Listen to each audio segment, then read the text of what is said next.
ನಮಸ್ಕಾರ ವೀಕ್ಷಕರೇ, ಟೈಮ್ ಟ್ರಾವೆಲರ್ಸ್ನ ಮತ್ತೊಂದು ವಿಡಿಯೋಗೆ ಸ್ವಾಗತ. ದಕ್ಷಿಣ ಭಾರತದ ದಟ್ಟ ಅರಣ್ಯ, ಮಳೆಗಾಲದ ಮೊದಲ ಮಿಂಚು ಆಕಾಶವನ್ನು ಚೀರಿದ ರಾತ್ರಿಯದು. ಗಾಳಿ, ಮಿಂಚು, ಮಳೆಯ ಅಬ್ಬರದ ನಡುವೆ ಒಂದು ಆನೆಗಳ ಗುಂಪಿನ ಮಧ್ಯೆ ಒಂದು ಆನೆ ತನ್ನ ಮರಿಗೆ ಜನ್ಮವನ್ನು ನೀಡಿತ್ತು. ಆ ಮರಿ ಆನೆ ಹುಟ್ಟಿದ ಕ್ಷಣವೇ ಅವನ ಚರ್ಮ ಗಾಢ ಬೂದು ಬಣ್ಣ, ದಪ್ಪ ಕಾಲುಗಳು, ಮಿಂಚಿನಂಥ ಕಣ್ಣುಗಳು. ಗುಂಪಿನ ಎಲ್ಲ ಆನೆಗಳು ಅವನ ಸುತ್ತ ನಿಂತಿದ್ದವು. ಆ ಕ್ಷಣವೇ ಅವನಿಗೆ ರಕ್ಷಣೆಯ ವಲಯ ನಿರ್ಮಾಣವಾಯಿತು. ಅವನ ಹೆಸರೇ ಬಲರಾಮ. ಹೌದು ವೀಕ್ಷಕರೇ, ಬಲರಾಮನು ಕೆಲವೇ ದಿನಗಳಲ್ಲಿ ಚುರುಕಾಗಿ ಓಡಾಡಲು ಆರಂಭಿಸಿದನು. ಆನೆಗಳ ಮಧ್ಯೆ ಇದ್ದ ಇವನಿಗೆ ಯಾವ ಗಿಡಗಳನ್ನು ತಿನ್ನಬೇಕು, ಯಾವ ನದಿ ಸುರಕ್ಷಿತ, ಅಪಾಯದ ಶಬ್ದ ಯಾವುದು ಎಂದು ಬೇಗನೆ ತಿಳಿಯಿತು. ಬಲರಾಮನು ತನ್ನ ಬಾಲ್ಯದಲ್ಲಿ ತನ್ನ ಸ್ನೇಹಿತ ಆನೆ ಮರಿಗಳ ಜೊತೆ ನದಿಯಲ್ಲಿ ಸ್ನಾನ ಮಾಡುತ್ತಿದ್ದ. ಮಣ್ಣಿನಲ್ಲಿ ಉರುಳುತ್ತಿದ್ದ, ಹಕ್ಕಿ ಪಕ್ಷಿಗಳ ಹಿಂದೆ ಓಡುತ್ತಿದ್ದ. ಹೀಗೇ ದಿನಗಳು ಕಳೆದವು. ಒಂದು ದಿನ ಬಲರಾಮನ ಕಿವಿಗೆ ಒಂದು ಅಪರಿಚಿತ ಶಬ್ದ ಬಿದ್ದಿತ್ತು. ಅದು ಮಿಂಚಿನ ಶಬ್ದ ಅಲ್ಲ, ಬದಲಿಗೆ ಗುಂಡಿನ ಶಬ್ದ. ತಕ್ಷಣವೇ ತನ್ನ ತಾಯಿಯ ಹಿಂದೆ ಮರೆಯಾಗಿ ಕುಳಿತ ಬಲರಾಮನಿಗೆ ಮನುಷ್ಯ ಎಂಬ ಹೊಸ ಪ್ರಾಣಿ ಪರಿಚಯವಾಗಿದ್ದು ಅವತ್ತಿನ ದಿನವೇ. ನಂತರ ಬಲರಾಮ ಬಲಿಷ್ಠವಾಗಿ ಬೆಳೆದನು. ಅವನ ವಯಸ್ಸು 15 ವರ್ಷ. ದವಡೆಗಳು ನಿಧಾನವಾಗಿ ಬೆಳೆಯುತ್ತಿದ್ದವು. ಹೌದು ವೀಕ್ಷಕರೇ, ಗಂಡು ಆನೆಗಳ ಜೀವನದಲ್ಲಿ ಒಂದು ಹಂತ ಬರುತ್ತದೆ. ಅವು ಯೌವನಾವಸ್ಥೆಗೆ ಬಂದಾಗ ನಿಧಾನವಾಗಿ ಗುಂಪಿನಿಂದ ದೂರ ಹೋಗುತ್ತವೆ. ಬಲರಾಮನು ಸಹ ತನ್ನ ತಾಯಿ ಮತ್ತು ತನ್ನ ಗುಂಪಿನಿಂದ ಒಂದು ದಿನ ಬೆಳಗಿನ ಜಾವ ದೂರ ನಡೆದನು. ದಟ್ಟ ಕಾಡಿನೊಳಗೆ ಒಬ್ಬನೇ ಪ್ರವೇಶವನ್ನು ಮಾಡಿದನು. ಇಲ್ಲಿನಿಂದ ಇವನ ಏಕಾಂತ ಆರಂಭ. ಕಾಡಿನಲ್ಲಿರುವ ಪ್ರತಿ ಗಂಡು ಆನೆಗಳಿಗೂ ಒಂದು ತನ್ನದೇ ಪ್ರದೇಶ ಬೇಕಾಗಿರುತ್ತದೆ.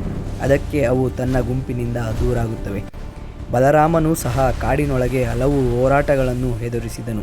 ಬಲರಾಮನ ದೇಹ ಹೇಗಿತ್ತು ಎಂದರೆ 6 ಟನ್ ತೂಕದ ದಿಗ್ಗಜ ಇವನು. ಒಂದು ದಿನ ಕಾಡಿನೊಳಗೆ ಮದವೇರಿದ ಮತ್ತೊಂದು ಆನೆಗೂ ಮತ್ತು ಬಲರಾಮನಿಗೂ ಭೀಕರ ಘರ್ಷಣೆ ಏರ್ಪಟ್ಟಿತ್ತು. ಗರ್ಜನೆ ಇಡೀ ಕಾಡನ್ನೇ ಆವರಿಸಿತ್ತು. ಕೊನೆಗೆ ಬಲರಾಮನು ಜಯಶಾಲಿಯಾಗುತ್ತಾನೆ. ಬಲರಾಮನ ಹೆಸರು ಕಾಡಿನೆಲ್ಲೆಡೆ ಕಂಪಿಸುತ್ತದೆ. ನಂತರದ ದಿನಗಳಲ್ಲಿ ಕಾಲ ಬದಲಾಗುತ್ತಾ ಬರುತ್ತದೆ. ಕಾಡಿನ ಅಂಚಿನಲ್ಲಿರುವ ಗ್ರಾಮಗಳು ಬೆಳೆಯುತ್ತಿದ್ದ ಸಮಯ ಅದು. ಬೆಳೆಗಳ ಸುಗಂಧವು ಕಾಡಿನೊಳಗಡೆ ಹರಡುತ್ತದೆ. ಒಂದು ದಿನ ರಾತ್ರಿ ಸಮಯದಲ್ಲಿ ಬಲರಾಮನು ಕಾಡಿನಂಚಲ್ಲಿರುವ ಗ್ರಾಮಗಳಿಗೆ ನುಗ್ಗುತ್ತಾನೆ. ಆಹಾರವನ್ನು ಹುಡುಕಿ ಬರುತ್ತಾನೆ. ಬಲರಾಮನಿಗೆ ಇದು ಆಹಾರ, ಆದರೆ ಗ್ರಾಮಸ್ಥರಿಗೆ ಇದು ನಷ್ಟವಾಗಿರುತ್ತದೆ. ಬಲರಾಮನು ರೈತರು ಬೆಳೆದಿದ್ದ ಬೆಳೆಯನ್ನು ತಿಂದು ಮರಳಿ ಕಾಡಿಗೆ ಹೋಗಿರುತ್ತಾನೆ. ಮರುದಿನ ಗ್ರಾಮಸ್ಥರು ಸಭೆಯನ್ನು ಸೇರುತ್ತಾರೆ. ಆನೆಗಳ ಉಪಟಳಗಳು ಜಾಸ್ತಿಯಾಗುತ್ತಿದೆ ಎಂದು. ಅದರಲ್ಲೂ ಒಂದು ಆನೆ ಯಾರ ಭಯವಿಲ್ಲದೆ ಗ್ರಾಮದ ಒಳಗೆ ನುಗ್ಗುತ್ತಿದೆ. ಆ ಆನೆಯನ್ನು ತಡೆಯಬೇಕು ಎಂದು ನಿರ್ಧರಿಸಿ ಅರಣ್ಯ ಇಲಾಖೆಗೆ ದೂರನ್ನು ಸಹ ನೀಡುತ್ತಾರೆ. ಇಲ್ಲಿನಿಂದ ಬಲರಾಮ ಮತ್ತು ಗ್ರಾಮಸ್ಥರ ನಡುವಿನ ಹೋರಾಟ ಶುರುವಾಗುತ್ತದೆ. ಅರಣ್ಯ ಇಲಾಖೆ ಬಲರಾಮನನ್ನು ಸೆರೆ ಹಿಡಿಯಲೇಬೇಕೆಂದು ಪಣ ತೊಟ್ಟುತ್ತದೆ. ಬಲರಾಮನನ್ನು ಹಿಡಿಯಲು GPS ಕಾಲರ್ ಹಾಕಲು ಸಹ ತುಂಬ ಪ್ರಯತ್ನ ಪಡುತ್ತಾರೆ. ಆದರೆ ಬಲರಾಮನು ತುಂಬ ಚತುರ. ಬಲೆಗಳನ್ನು ಮುರಿದು ಕಾಡಿನೊಳಗಡೆ ಹೋಗಿ ಅಡಗುತ್ತಿದ್ದ. ಒಮ್ಮೆ ಅವನು ವಿದ್ಯುತ್ ಕಂಬವನ್ನೇ ಒಡೆದು ಹಾಕಿದ್ದ. ಮತ್ತೊಮ್ಮೆ ಬಲೆ ಹಾಕಿದ ಟ್ರಕ್ಕನ್ನೇ ಉರುಳಿಸಿದ್ದ. ಈಗ ಅವನು ಒಂದು ಆನೆ ಅಲ್ಲ, ಒಂದು ಸವಾಲು. ಎಷ್ಟೇ ಪ್ರಯತ್ನ ಮಾಡಿದರೂ ಸಹ ಬಲರಾಮನನ್ನು ಸೆರೆ ಹಿಡಿಯಲು ಅರಣ್ಯ ಇಲಾಖೆಗೆ ಆಗುವುದಿಲ್ಲ. ಒಂದು ಕತ್ತಲೆ ರಾತ್ರಿ, ಕಾಡಿನೊಳಗಡೆ ಗುಂಡಿನ ಸದ್ದು. ಬಲರಾಮನು ಓಡುತ್ತಿದ್ದ. ಅವನ ದೇಹದಲ್ಲಿ ರಕ್ತ. ಬಲರಾಮನನ್ನು ಗುರಿಯಾಗಿಸಿಕೊಂಡು ಮಾಡಿದ್ದ ದಾಳಿಯದು. ಆದರೆ ಬಲರಾಮನು ಬೀಳಲಿಲ್ಲ, ಬದುಕಿಬಿಟ್ಟಿದ್ದ. ಇಲ್ಲಿಂದ ಅವನ ವರ್ತನೆ ಬದಲಾಯಿತು. ಅವನ ದೇಹಕ್ಕೆ ಆದ ಗಾಯ ಅವನ ಮನಸ್ಸನ್ನೇ ಬದಲಿಸಿತ್ತು. ಬಲರಾಮನು ಇನ್ನಷ್ಟು ಆಕ್ರೋಶನಾದ. ಹೆಚ್ಚು ದಾಳಿಗಳು, ಬೆಳೆಗಳ ನಾಶ ಎಲ್ಲವನ್ನೂ ಆರಂಭಿಸಿದ್ದ. ಬಲರಾಮನ ಹೆಸರು ಕಾಡಿನಂಚಲಿರುವ ಗ್ರಾಮಗಳಲ್ಲಿ ಭಯ ಹುಟ್ಟಿಸಿಬಿಟ್ಟಿತ್ತು.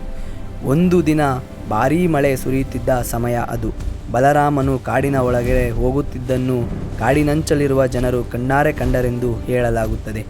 ಮುಂದಿನ ದಿನಗಳಲ್ಲಿ ಅವನ ಹೆಜ್ಜೆ ಗುರುತುಗಳು ಮಾತ್ರ ಕಾಣಸಿಗುತ್ತಿದ್ದವು. ಆದರೆ ಅವನು ಯಾರಿಗೂ ಕಾಣಿಸಲಿಲ್ಲ. ಬೆಳೆಗಳ ನಾಶವೂ ಸಹ ಆಗುತ್ತಿರಲಿಲ್ಲ. ಇದಾದ 1 ತಿಂಗಳ ನಂತರ ಅರಣ್ಯದ ಒಳಗೆ ಒಂದು ದೊಡ್ಡ ಆನೆಯ ಮೂಳೆಗಳು ಪತ್ತೆಯಾದವು. ಅದು ಬಲರಾಮನದೇನಾ ಗೊತ್ತಿಲ್ಲ. DNA ಪರೀಕ್ಷೆ ಅನುಮಾನದಲ್ಲೇ ಉಳಿಯಿತು. ಬಲರಾಮನು ಸಹಜ ಸಾವು ಕಂಡನಾ ಅಥವಾ ಬೇಟೆಗಾರರ ಕೈಯಲ್ಲಿ ಬಲಿಯಾದನಾ? ಯಾರಿಗೂ ಖಚಿತ ಉತ್ತರವಿಲ್ಲ. ಬಲರಾಮನು ನಮಗೆ ಬಿಟ್ಟು ಹೋದ ಸಂದೇಶವೇನೆಂದರೆ, ಕಾಡು ಪ್ರಾಣಿಗಳ ಮನೆ. ಮನುಷ್ಯರ ಹಸ್ತಕ್ಷೇಪ ಹೆಚ್ಚಾದರೆ ಸಂಘರ್ಷ ಹೆಚ್ಚಾಗುತ್ತದೆ. ಬಲರಾಮನ ಜೀವನ ಕಾಡಿನ ಎಚ್ಚರಿಕೆಯ ಗಂಟೆ. ಕಾಡಿನ ಮಣ್ಣಿನಲ್ಲಿ ಅವನ ಹೆಜ್ಜೆ ಗುರುತು ಇನ್ನೂ ಇರಬಹುದು, ಗಾಳಿಯಲ್ಲಿ ಅವನ ಗರ್ಜನೆ ಪ್ರತಿನಿಧಿಸುತ್ತಿರಬಹುದು. ಬಲರಾಮನು ಇನ್ನೂ ಇಲ್ಲ, ಆದರೆ ಅವನ ಕತೆ ಇನ್ನೂ ಜೀವಂತ. ಪ್ರತಿ ಬಾರಿ ನಾವು ಕಾಡಿನೊಳಗಡೆ ಪ್ರವೇಶ ಮಾಡಿದಾಗ ನಾವು ಅವನನ್ನು ನೆನಪಿಸಿಕೊಳ್ಳಬೇಕು, ಏಕೆಂದರೆ ಅವನು ಕೇವಲ ಆನೆಯಲ್ಲ, ಅವನು ಪ್ರಕೃತಿಯ ಗೌರವ. ಮತ್ತು ಬಲರಾಮನು ನಮ್ಮ ಜಾಗಕ್ಕೆ ಬರಲಿಲ್ಲ, ಬದಲಿಗೆ ನಾವು ಅವನ ಜಾಗವನ್ನು ಆಕ್ರಮಿಸಿದ್ದು. ಇದು ಅವನ ತಪ್ಪಲ್ಲ. ಧನ್ಯವಾದಗಳು. ಈ ವಿಡಿಯೋ ಇಷ್ಟವಾಗಿದ್ದರೆ ಲೈಕ್ ಮಾಡಿ, ಶೇರ್ ಮಾಡಿ, ಸಬ್ಸ್ಕ್ರೈಬ್ ಮಾಡಿ. ಮುಂದಿನ ವಿಡಿಯೋದಲ್ಲಿ ಸಿಗೋಣ.